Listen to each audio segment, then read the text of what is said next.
Hello and welcome to All the Way Down, a YouTube channel all about the Scottish rock band Biffy Clyro. All the way down, all the way down. So this is video number 3 in the series of music videos by the band Biffy Clyro. If you've just got to this, maybe you're a little bit behind, go back to music videos 1 and 2. I talk about the videos from the last couple of albums.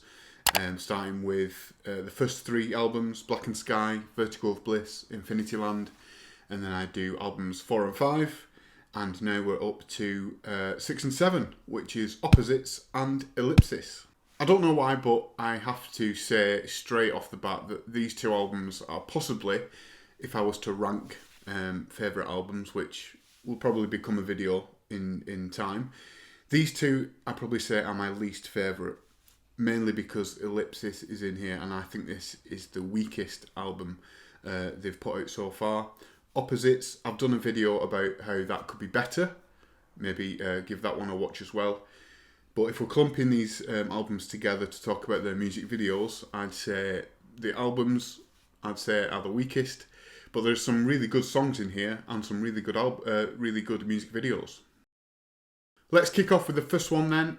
I think the first thing we saw from the Opposites era was Stingin Belle. They did a very similar thing on the last album cycle when they put out Sentimental, and that was footage of them recording in LA, and this is very much the same thing. They're hanging out in LA in the studio, bits of Garth Richardson here and there. Great to see him in this video because this, as we know, is the last time that he works with the band. After this album we move on to Ellipsis with a different producer, but it's them recording. You get to see Ben's little pad with drum notes on it, and he's got a little crest which looks really good, and Cy has a tash, so he doesn't have a beard, he's not clean shaven, and quite oddly quite suits it. So lots of them practicing the songs, recording the songs, hanging out at night, messing about, drinking beer, and then when it breaks down the song, we get the drums and the guitar strums leading on to the bagpipes. They then move to the festival, and I think it's Tea in the Park that they play the festival at the end of this song. So when the song breaks down, they move to out of the studio, and it's like, let's get this music out there. The backstage, they're getting ready. Tour manager Neil is on his walkie-talkie, and then the band hit the stage, and it's just lovely scenes of them performing, and the band, the crowd, absolutely loving it. Stingin Belle for me is very similar to Sentimental, and I can see why they've done this. With Sentimental, they put that out before the album, and it was like, here's a little bit of a taste, but it's not actually the full spectrum of what we're going to do on this album, but here's a little taster for you. And they've done it again with Stingin Belle, and they've just put everything together. They've obviously recorded on video everything they've done whilst in the studio out in LA, and then they've come back, maybe like a homecoming gig. I think it's Tea in the Park, correct me if I'm wrong, but there's a hell of a lot of Scottish flags in that crowd, and they kind of come back on stage and just absolutely rip the roof off. There's no roof, it's an outdoor festival, you get the point. I do remember Black Chandelier being quite a popular song. I know it was definitely out a lot on radio. I remember them performing it live on the Jonathan Ross Show, which is a big mainstream TV show in this country. This video combines a performance with a bit of a story. It reminds me of a few times of the Pretender video by the Foo Fighters. There's a specific point in this video where it reminded me of that. It's essentially a live setup with everything they need. You've got the monitors, the equipment, the amps, the guitars, etc. It's very moody. It's a great use of light. The backlit, but I think the light that's backlit is moving, so it looks a bit like a searchlight. So it gives a really sort of odd, menacing effect there. And at the same time, whilst the band are topless and playing this song in this quite a large space, you're seeing these sort of dark figures with sort of black painted bodies slowly grouping themselves together in the streets, and it's, let's say, midnight, street lit, and they're slowly coming together and gathering pace. And as the video goes on, you realise, or I realised when I watched it, is that they're actually moving towards the band, and the gain in pace, and it sort of really builds up the song and the video really well. And as it gets towards the final chorus, all the figures run towards them, and that's what reminded me of the Pretender video with the Foo Fighters, and you had the riot police all lining up in front of the band, and then they run towards the band, and I think they stop, if I remember rightly, they stop in front of them, or something gets in the way. It's been a while since I've watched that.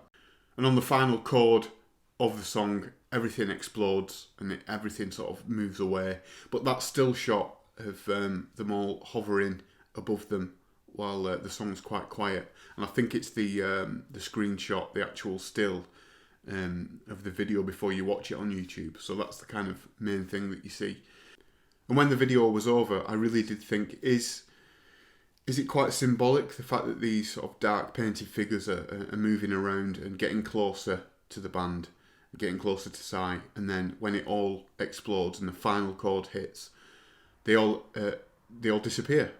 And I thought maybe that's symbolic of your demons, or Psy's demons, or whoever it is interpreting this video, that you can actually worry and worry and worry and have the anxiety, but when they all come for you, you know, it's as easy as that to kind of banish them away. And that's what it felt like to me when watching this video, and I really enjoyed it. So if there are a few of you watching who haven't seen the Coldplay video called The Scientist, Coldplay, you know, say what you want about that band, but they always do a cracking video. And if you've not seen The Scientist by the band Coldplay, then do watch that. This video is very similar to that, and in one way, you know, Chris Martin, the lead singer of Coldplay, is very much at the forefront of that video, and the same here. You know, Psy is frontman style, and there's a few examples of this throughout these album cycles, is that Psy is now becoming, you know, the main guy, the sort of pin-up poster boy for this band. And, you know, he's got the looks, so let's not complain about it. The boys do make an appearance though. They're obviously in the back of the car when Psy is driving, but at the same time you were seeing Psy walking around, the grass is in the sky is in the grass, everything sort of symbolically on its head, so you're thinking something's not quite right. You also see the bending tree, which is obviously a big nod to the Opposites album cover. You also see as well certain things bending and breaking and moving around, and towards the end of the video we do find out that Psy was obviously involved in the car crash, and he's got up from it and he's walking. But yeah, big nod to the Scientist video by Coldplay. But this video actually really made me fall in love with this song all over again, especially in the last chorus where the harmonies really get really good and they swell, and it really makes it cinematic, and the video works really well with it. Now we move on to Biblical, a fantastic song, particularly live. And we're in full frontman mode here with Psy. He's in a motel room somewhere in America. We're not quite sure. It doesn't particularly matter. He hears the phone ringing. He picks it up. He listens. Does he get a bit of bad news? Obviously, because he leaves in a huff, gets some money, pushes someone in the pool. Obviously, he's angry, and then leaves the motel room and moves over a car. The people in the car don't like it. They beat him up. And then in the second half of the video, he does the same, but he gets good news, and he doesn't push the guy in the pool. He helps someone out of the pool. He leaves, giving the money to the motel guy, still moves over the car, which annoys the people in the car, and they beat him up again. I can see what they were trying to do. Basically the same scenario, but done twice. And then something has changed at the start of the scenario to make him behave differently. But he still gets beaten up at the end. And then right at the end of the video, he's back in the motel room and the phone rings. Maybe he doesn't answer it. Maybe he does answer it later. Does the same thing happen again? Is Psy just getting permanently beaten up? We don't know. It's a little bit of style over substance, I think, this video. There's a lot of style to it. You know, moving quite cinematically in slow motion. But at the end, you're thinking maybe something will come up, but it never does. It doesn't really come good with its promise, I think. It had a lot of promise, this video, right at the beginning. One thing as well that annoys me about this video is the miming that Psy is doing. It's as if he's muttering the song, And I think if you're going to mime in a video, and I've done 2 of these videos before, looking at all the videos that they've done, he can really mime, he can really do it. Whether he's actually singing in the video, and they've obviously put the song on top, I don't know. But I think for this one, either mime, so either sing the song the way you sing it, or don't sing it at all. I think if he was to leave the miming and the singing and leave that out completely, this video would be a hell of a lot better. Now, before Sounds Like Balloons starts, it does say a big thank you to everyone who was given personal videos of the tour and given them in to the band for this music video. So obviously, this music video is just completely made up of fan footage. It's footage from the Opposites Arena tour, I think in the UK. This is one that I went to. I went to the Manchester Arena Day, absolutely fantastic gig. Not much to say other than that, but the one interesting thing about this video is that they've actually used the audio of an actual live version of it, which I think is a really interesting choice. The song Sounds Like Balloons, I think, is the best song from this album, especially the last chorus, which it just bounces right back in your ears, and it sounds great. I think that's the only thing that's missing, however, from that, because this is actually a really good live version, and I can see why they've chosen it, because it really shows the intensity and the sound that they can create with, I was going to say 3 of them, but we're getting to this point, they're at arenas, they've got Mike on second guitar, they've got Gambler on keyboards, and they actually can rip out a decent version of this song, and it's good enough to actually put on an official music video. The final song I'm going to talk about from the Opposites era is the music video for Victory Over the Sun. Sounds Like Balloons is my favourite song from the album.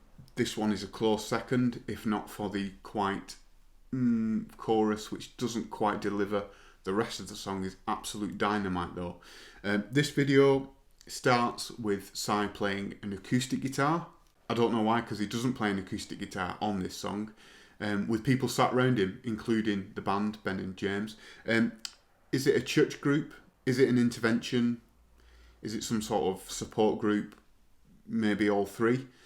But Cy's singing to the group, and then he's almost sort of in charge of the room. Everyone's on their feet. Cy's in a nice floaty white shirt, and lots of religious references here. There's rosary beads. It's very evangelic, and there's a lot of speaking in tongues, and hands on foreheads, and made me slightly uncomfortable. I think it's a little bit pretentious, this music video. But in between, you've got the sort of little clips of something burning in the background, and then the band topless sort of doing the stretches in front of it. Don't know why. Alongside the kind of self-help group and the church support group, maybe it is, you've got this couple running away from the camera, running away from the problems maybe.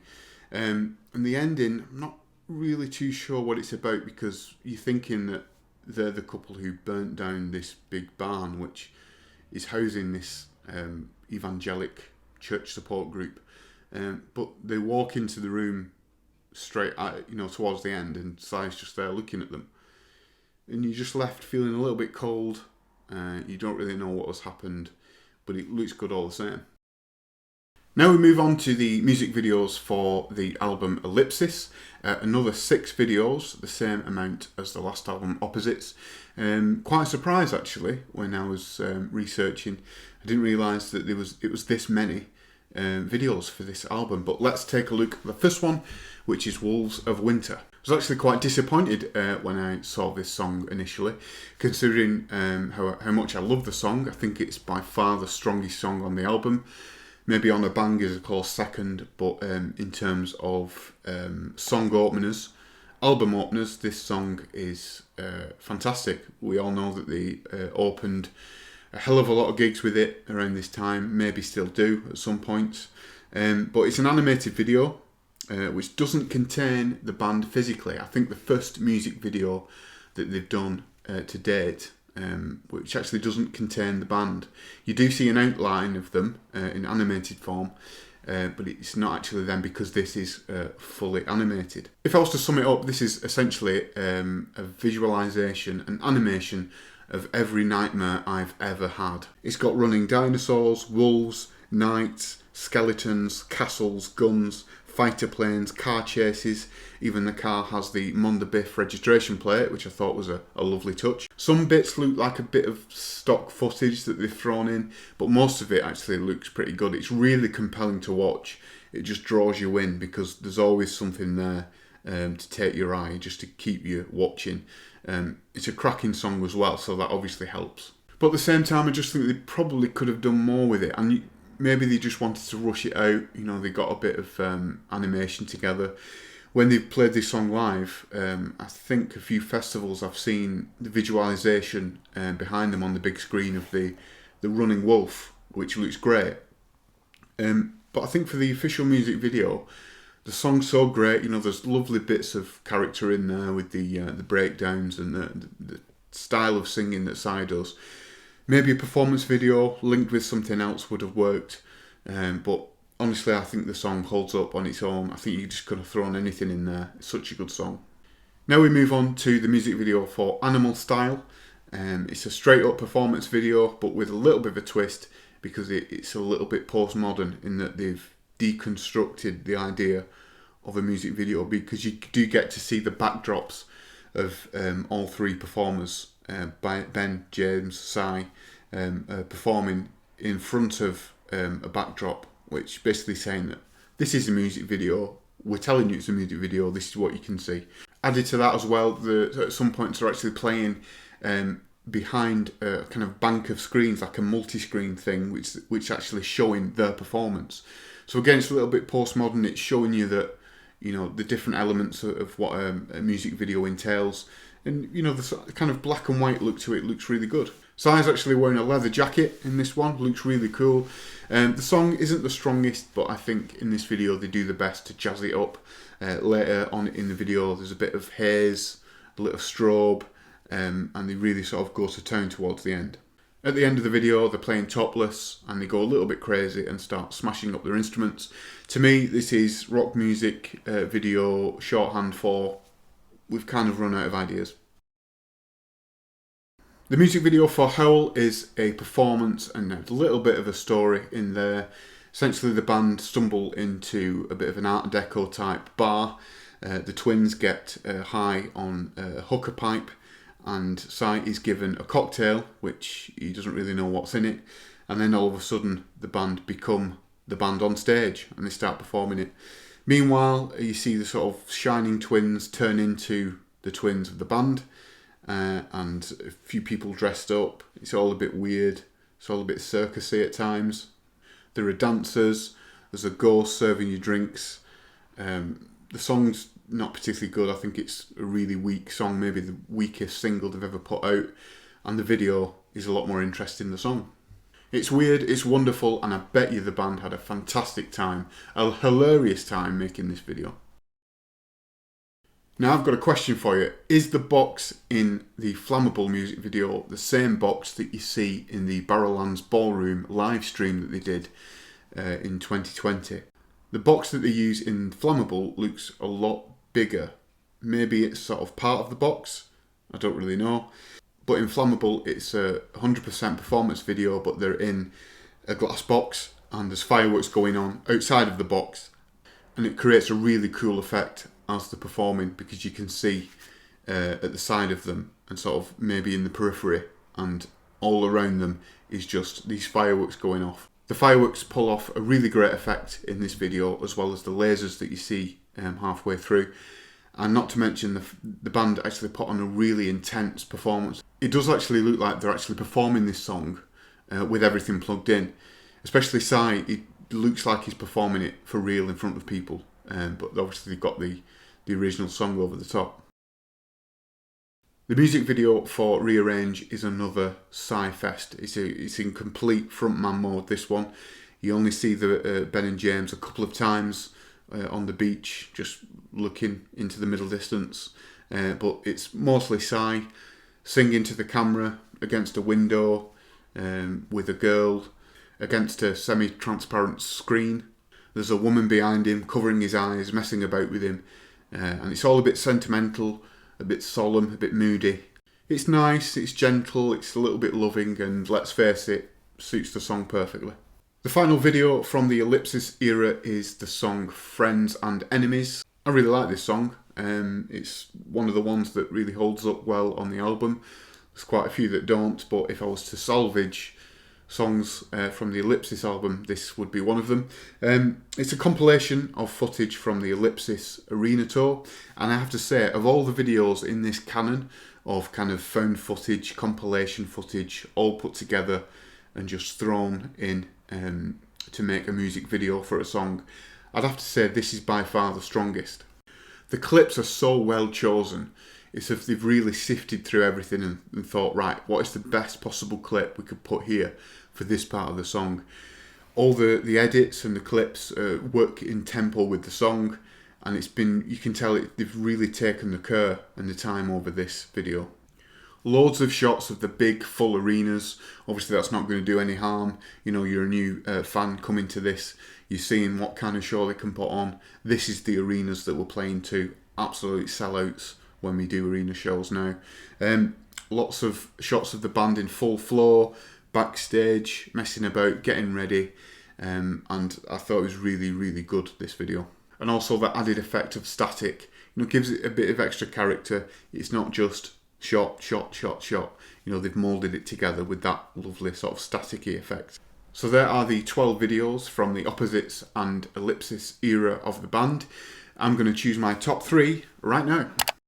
For number 3, I'm going to go with the music video for Flammable. I think having that mirrored box, slightly bigger, I think, than what we saw at the Barrowlands Ballroom.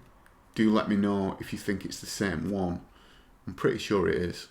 Maybe they've just sort of condensed it to fit in the ballroom. I don't know. Anyway, the fireworks going off outside, the lasers. He just thought, let's just throw everything at it, and it just works. So that's my number 3. For number 2, I'm going to go with the video for Friends and Enemies. It's, straight up tour compilation footage playing at the arena. But it's different from the others because it just looks so much better in that the care and attention has been made to actually make each clip look so good, and everything's been well chosen and it works with the tempo of the song. I could just watch it all over and over again. In the future, when we've got a tour on the horizon in the UK and we know they're going to be playing another arena tour, I'm going to go back to this video and think, this is what it's going to be like, and it's going to be absolutely fantastic. It's quite difficult to choose a top 3. I think this is my most difficult top 3 in terms of videos, because I think this is the weakest. In the past videos, I've always found, this is definitely my number 1, because I absolutely love it. It's got such a great story, it's really well shot, the acting's pretty good, the performance is pretty good. But this, there are a couple where I thought, it really starts off really well. They're really, there's some parts of it that are great, but it doesn't really end very well. It's a little bit pretentious. It's a few niggling things that made me think it's not in the top 3. But the strongest video from all of these, and the strongest video from Opposites, is Black Chandelier. I think to combine the performance video that looks really moody, really cinematic, and then having this kind of different story going on where you think, oh, maybe this is quite separate to what we're seeing with the band.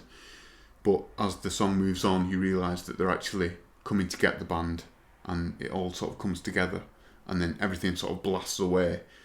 And I thought, it's not probably how the director or the band maybe wanted it to come across, but it really felt to me as if it's someone trying to get rid of the demons, and maybe it's symbolic of that.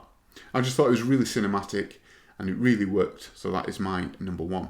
So that was my rundown of music videos from Opposites and Ellipsis, albums 6 and 7.